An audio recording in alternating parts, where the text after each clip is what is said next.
کونړ په کونړ کې په عمومي ډول باندې تر اوسه پورې د 800 شهیدانو راپور لرو. انا لله و انا الیه راجعون. همدا ډول 2500 نفره ټپیان شوي دي. د پیښو محل نورګل ولسوالۍ ده، څوکۍ ولسوالۍ، وټپور ولسوالۍ، ماڼوګي ولسوالۍ، چپه دره او نورې سیمې.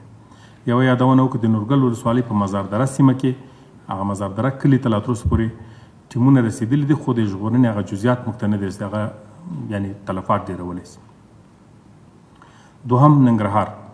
په ننګرهار ولایت کې موږ تر اوسه پورې د 12 شهیدانو راپور لرو او د 255 نفرو ټپیانو راپور.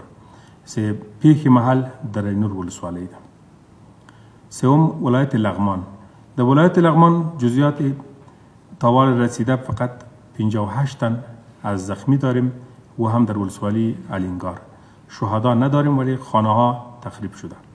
همچنان در ولایت نورستان ولسوالی نورگرام 4 نفر زخمی شده که تا حال گزارش داریم. در دیگر ولایت نورستان خیریتی بوده.